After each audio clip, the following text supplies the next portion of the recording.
Now TV. De Bissochai et Jacindal et entre le maître de la justice.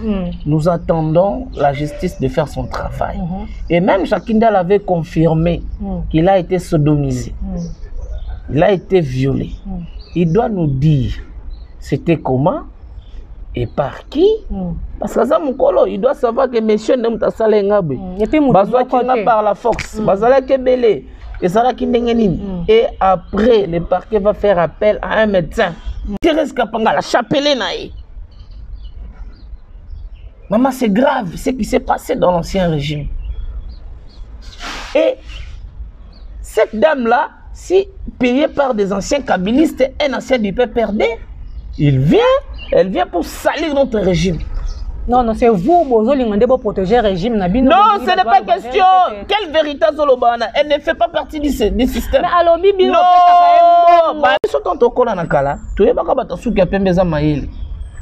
mais tata moi mukolo mutasuka apebe bazebi c'est que Félix Nina Salo a bongi sika ka famille famille tu sais que de ces bonga kala Christian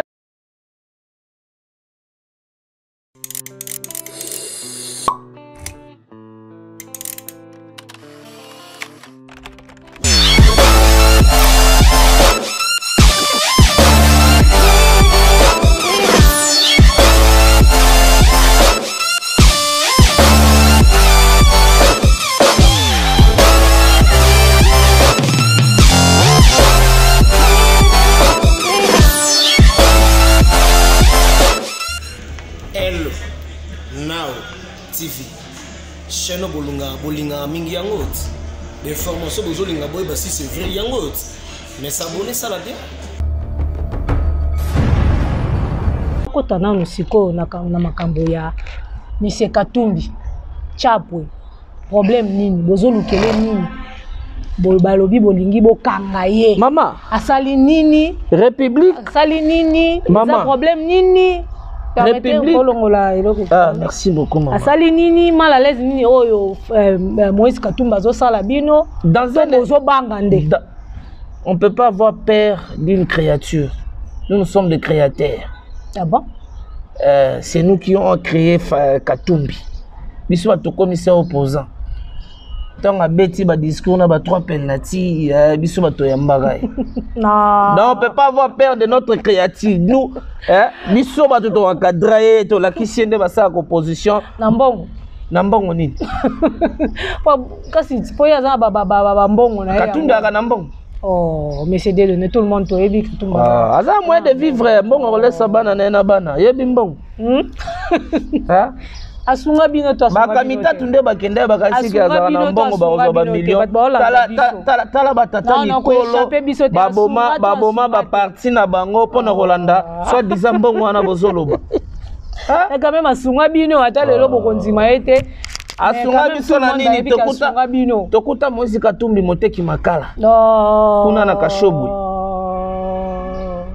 oh mais baze biso makambo eza solo bana nyonso katanga bayebi yango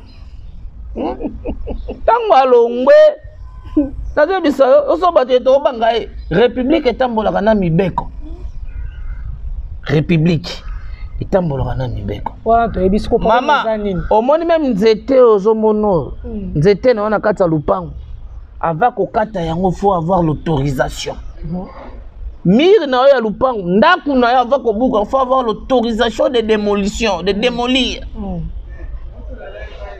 au coquille Kolamugaka Kate dans l'un de ces 4 matins, au Boukami, on a le plan sans pour autant avoir les documents, l'autorisation. Tu ne peux pas te réveiller un de ces 4 matins.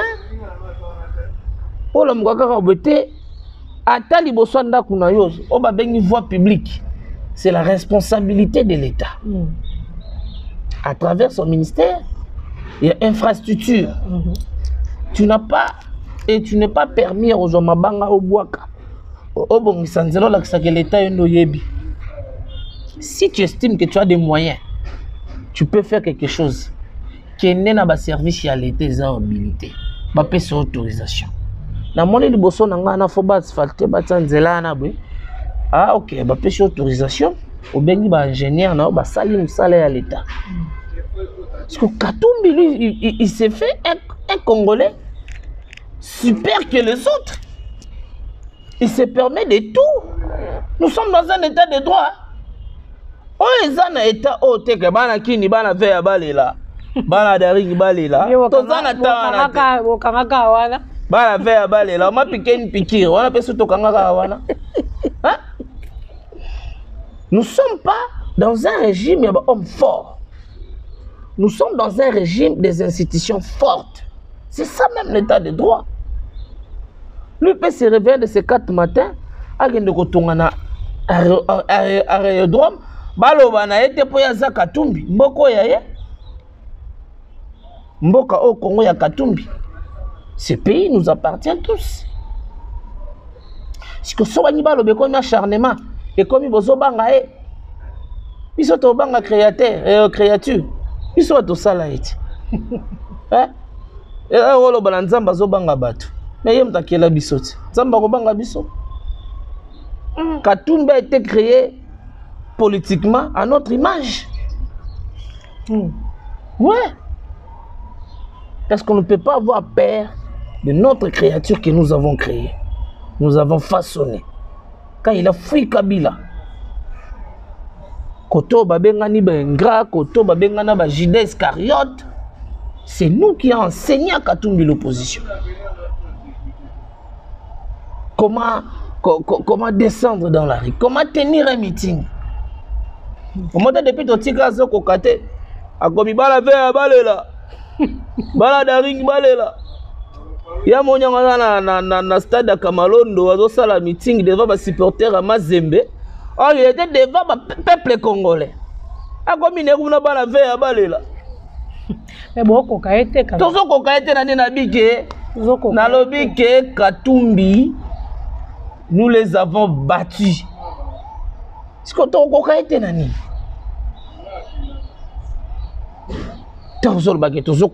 Lui, il est qui? Il veut être au-dessus de la loi. Il doit se conformer à la loi de la République, maman. Katumbi tongi to kangaye. C'est parce que Toyoki que Katumba est en danger.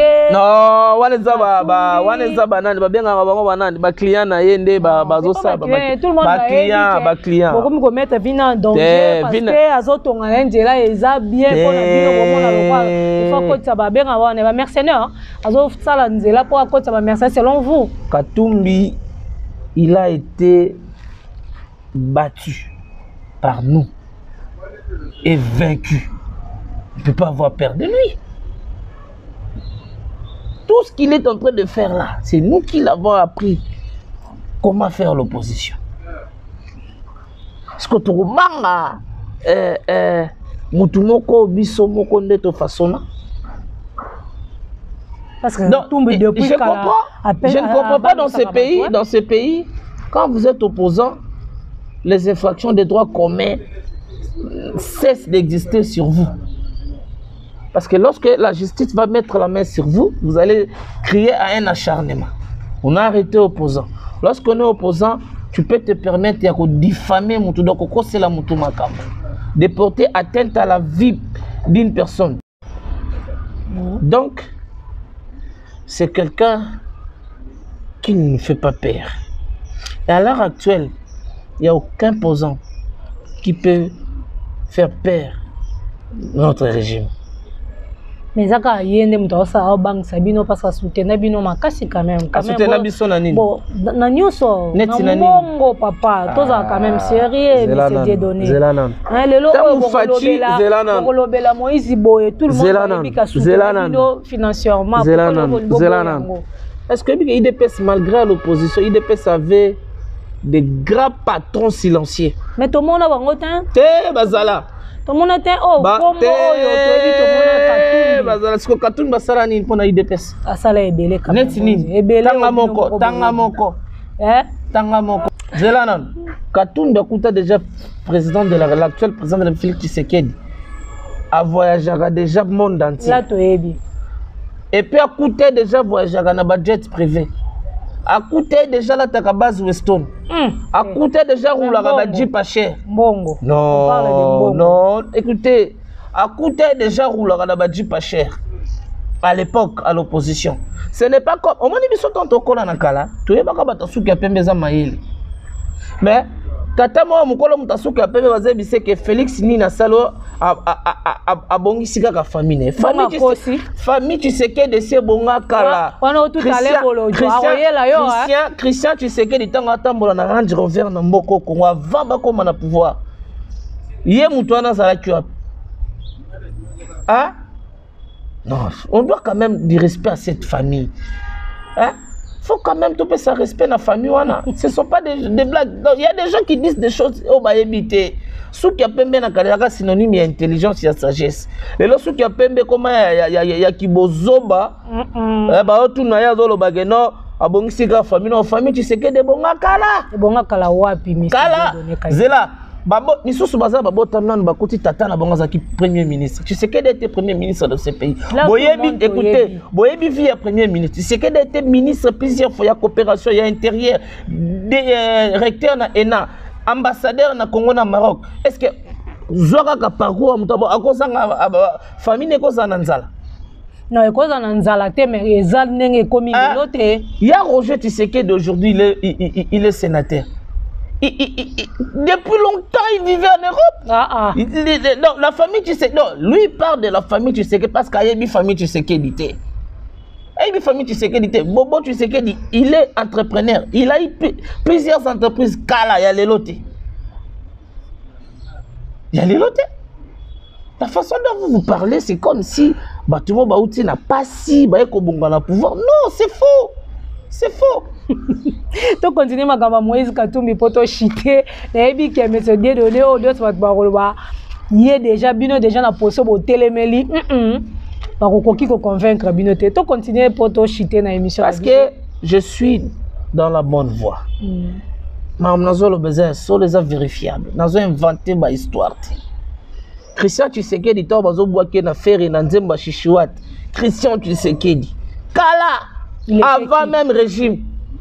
Avant même régime. Bazana bana moko be famille na bana ne belé do bazana ba vena biso ba kolina kalina. Ba kolina kalina ba botami na Gombe, tala via bana kalina kala ba Gombe lelo te Gombe ya kalina. Mais bazo ba par rapport. Tika motasuki ya pembe wana biso to ebaki suki ya pembe za intelligence. Mais suki ya pembe ya lelo koma ya bosoto. Biso ta tokola, so moni mutu na suki ya pembe zolo ba tu sens que c'est l'intelligence, c'est la sagesse. Mais mon tomo asu kapé batoune ninyo Félix Tshisekedi asano abongo liga la famille. Oh famille e bonga kala avant qu'on a pouvoir. En tout cas, mais c'est des données bon batu ba Hollande biso yo baza maele ko le kapé biso ba babi muto abomba na le kona maele batu bo juger quand to ba roké na ba commentaire. Soki mambo ya lobby. Eza yango to ke na ba commentaire na ba débat to continuer pour to komi ko kité pendant na moi suka émission na biso. Oui. Ezaka ke tolinga Congo. Bolingo ya Congo ezala likolo ya nyonso. Nous sommes Congolais et nous resterons Congolais. Et ce qui nous unit restera le plus fort que ce qui nous divise. Ce qui nous unit, c'est le Congo. Congo, Congolais, les Congo qui gagnent. Voilà le mot de la fin, ce que je pouvais dire. C'est Congo qui gagne, mais ndenge toyebeli makamyo sezo kende to kutana mwa muke pe na makambo oyo to ti koyoka mambo ya Jacques Ndala. Lelo monsieur Dieudonné ozo porter garant ya koyebisa biso que au traité ba misusu bazo distraire biso lokwa monsieur Fayulu. Mais au monde tepe ke batu balobaka ke mais c'est Tshisekedi aza mutu a confiance te mais c'est Tshisekedi aza homme de parole te parce qu'a changé d'un moment à l'autre.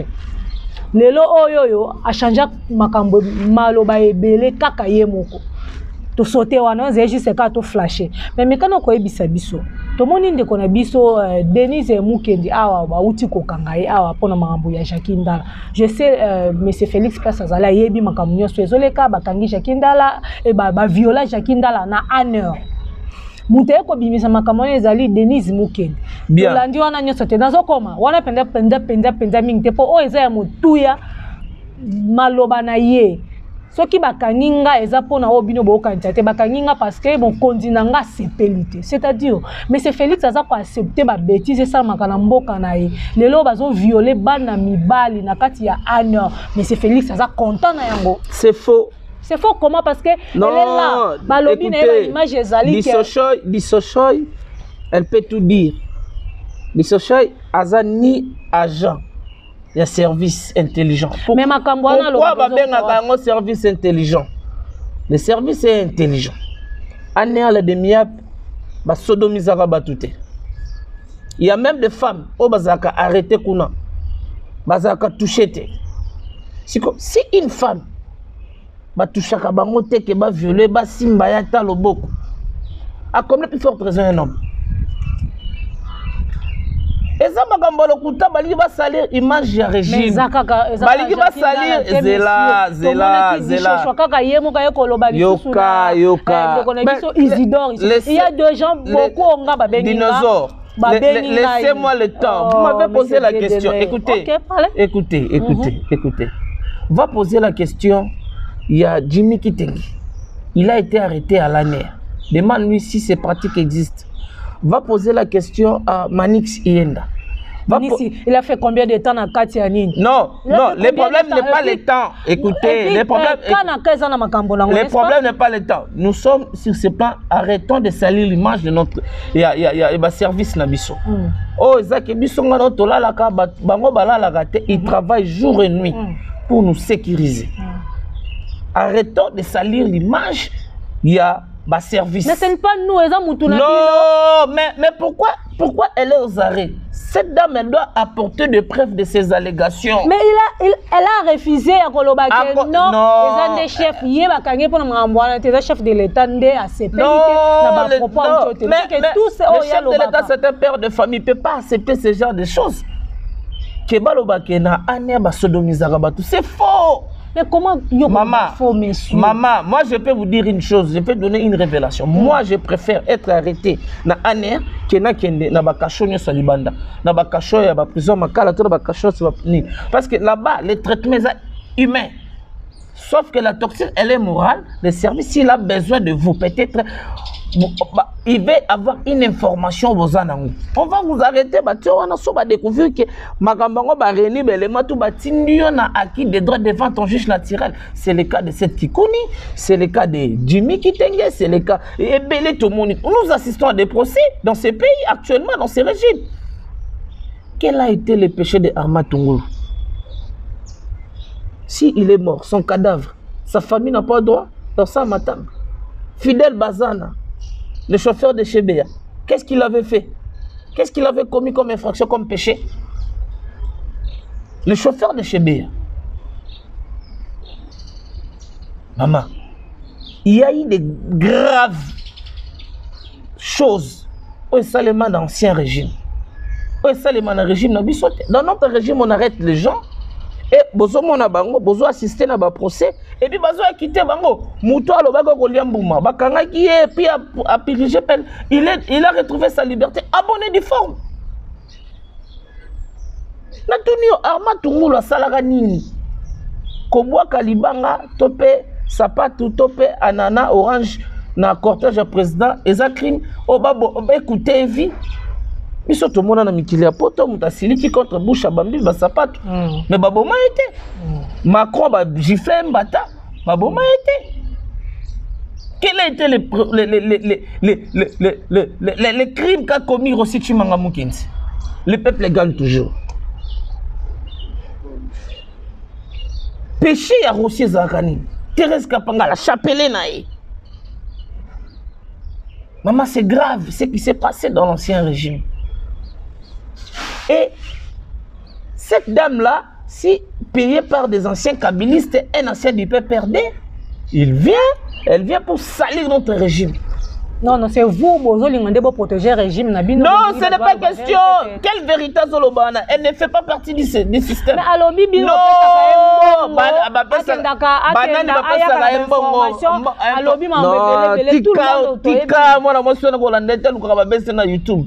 On est à base. Mais ce sont des bases inutiles. Il dit des choses, des fois, il ne maîtrise pas. Alors, c'est que justice, c'est ça la moussa, parce qu'il y a ça, le bida, que chef de l'État, c'est pelité pour c'est-à-dire, mais c'est Félix, c'est-à-dire, ils ont protégé, ils ont déstabilisé. Non. Le chef de l'État n'est pas là pour protéger les gens qui sont qui cherchent à déstabiliser le pays. Est-ce que Jacqueline Dala, le Canada, parce que c'était pas Jacquine Dala à l'Obaki. Jacquine Dala a confirmé, c'est que la fille à l'Obela qui biso. Jacquine Dala avait été arrêté, purgé sa peine, et Batika et Kala. Pendant tout ce temps-là, Jacquine Dala, Azala qui pour venir donner ce genre de révélation. Il était clair, non? Elle a écouté. Régime, parce que d'abord, on a quitté, c'était la fin de Asali Makambo. Non, cette femme, elle est allée plus vite en besogne. Je condamne les actes, les propos tenus. Nous encourageons la justice de faire son travail. Constant Moutamba. Et Jacquine Dala. Votre job. Et Jacquine Dala. Non, il ne faut pas voir Maître Constant Moutamba partout. Pourquoi pas? Constant Moutamba n'est pas. Il est ministre de la Justice, il n'est pas magistrat du parquet, il n'est pas le procureur. Lui, son rôle, c'est d'ordonner la poursuite et il s'arrête là. Il ne peut pas s'ingérer dans l'affaire de la justice. C'est très différent. Donc, il ne faut pas voir Maître Moutamba partout. L'affaire de Bissochaï et Jacquine Dala est entre le maître de la justice. Nous attendons la justice de faire son travail. Et même Jacquine Dala avait confirmé qu'il a été sodomisé. Il a été violé. Il doit nous dire c'était comment et par qui. Parce que ça, il doit savoir que monsieur n'est pas salé. Et puis, par la force. Et après, le parquet va faire appel à un médecin. Et le médecin va vérifier. Le médecin va vérifier si seulement si ce que nous attendons est vrai. Et la responsabilité va être établie. La responsabilité va être... Nous sommes dans un état de droit, maman. Et surtout, n'oubliez pas. Nous sommes dans un état de droit. Arrêtez de salir l'image de nos services. Arrêtez. Salir l'image de nos services que lorsqu'on arrête les gens, et les gens sont sodomisés là-bas. Plusieurs personnes ont été arrêtées. On n'a jamais entendu ça. Ndala n'a pas été le seul Congolais à être arrêté à Aner. Arrêtons de salir l'image de notre régime. Voilà. Merci beaucoup. Nous sommes presque à la fin de notre émission Tolo Beleyango. Juste un mot de la fin pour Tokabwana, pour notre colonel. Je pense que Boyoki va proposer m'essayer donner à tenir na micro ya elle na au TV. Ezamba liboso nenga loba ki mekozala ya sukate tokoya lisu parce que makambo ya kolobela eza ebele. Juste un mot de la fin pour Tokabwana. Le mot de la fin ezara tolinga Congo. Aimons le Congo. Bolingo ya Congo et les Kanyos. Tolinga Congo, Tolinga Mboka. C'est ça le mot de la fin. Merci beaucoup, monsieur Dieudonné, Tolinga Congo, Tolinga Mboka. Merci aussi à la réalisateur Nabiso. Merci à l'équipe technique Nanga Mobimba d'Afrique du Sud. Nous sommes toujours Ezo Salma et puis abonné Nabiso, Tolinga Rabino Mingi. Merci Nadoman Nabino. Merci beaucoup.